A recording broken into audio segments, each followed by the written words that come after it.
श्री शिवाय नमस्तुभ्यं महाराज। पूजा घर में रखा लोटा पैसों को राख बना देता है। ये 3 गलतियां भूल कर भी ना करें, लक्ष्मी घर से चली जाती है। महाराज, आप सभी लोगों ने कहीं ना कहीं किसी ना किसी के घर के मंदिर में 1 लोटा जल भरा हुआ जरूर देखा होगा, पर आपके मन में भी ये बात जरूर आती होगी कि यह 1 लोटा जल आखिर घर के पूजा घर में भरकर क्यों रखा जाता है।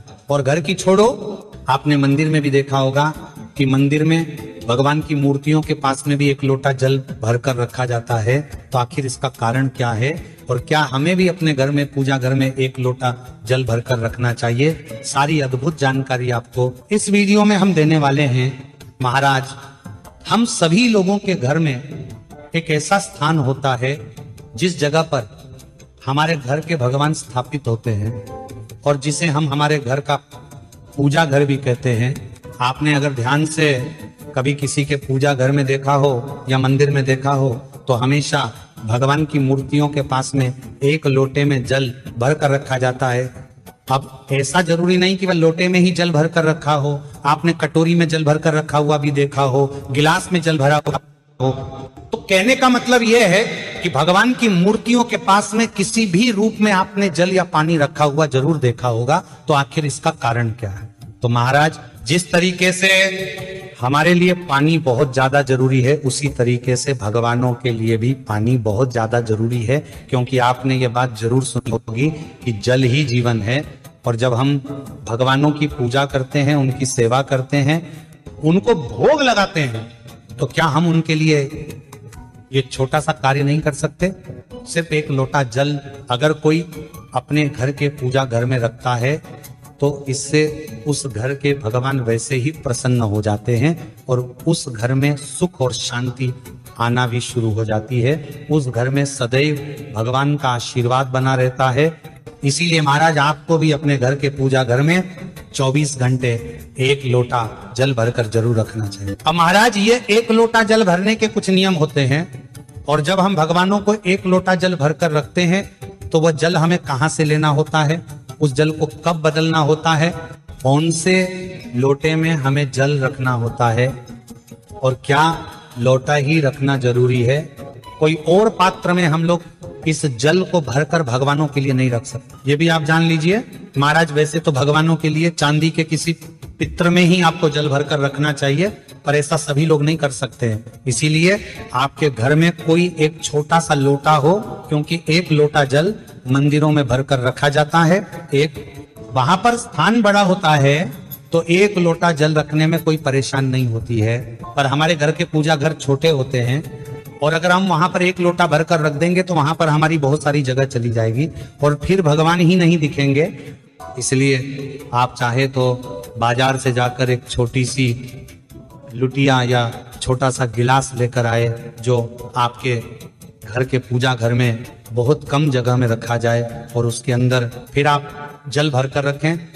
अगर किसी कारण से आपके घर में गिलास या लोटा वगैरह ना हो तो आप उस स्थान पर भगवानों के लिए एक छोटी सी कटोरी में भी जल भरकर रख सकते हैं, पर बाद में आप बाजार से नया पात्र लाकर उसमें जल रखना शुरू करें। महाराज, अब हमको ये जल कब रखना है, कब बदलना है और कौन सा जल लेना है, ये आप जान लीजिए।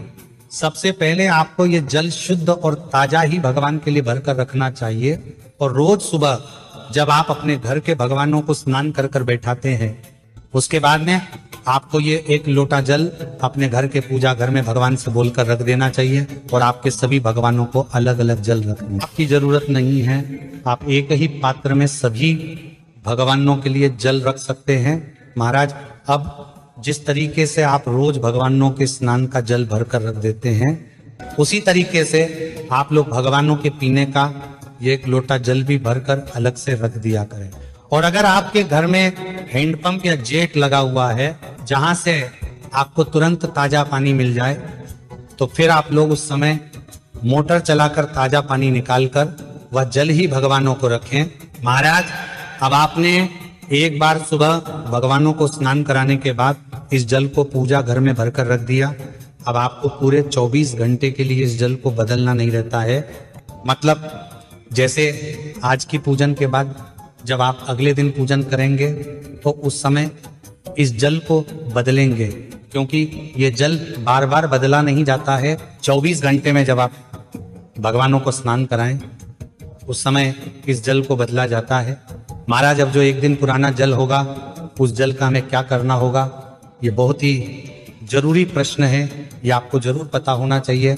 महाराज जैसे आपने कल पूजन करी और आज वापस से पूजन कर रहे हैं तो आप अपना जल जरूर बदलेंगे। तो पुराने जल को डालने के सिर्फ 2 ही स्थान है, सबसे पहले किसी वृक्ष में या पौधे में, और दूसरा बहते हुए जल में यानी कि पवित्र नदी में।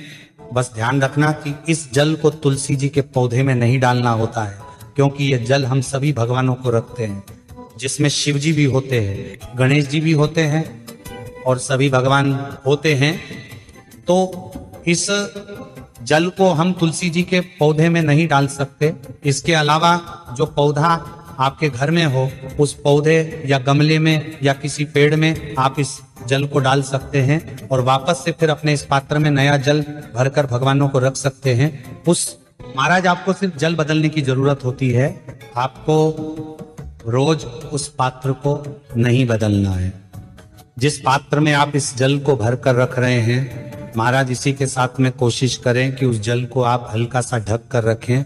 मतलब भगवानों को पीने के लिए थोड़ी सी जगह लोटे के ऊपर छोड़ दें, बाकी उस जल को ढक कर रखें ताकि कोई भी मच्छर वगैरह उसके अंदर ना जा सके और वह पानी शुद्ध रहे।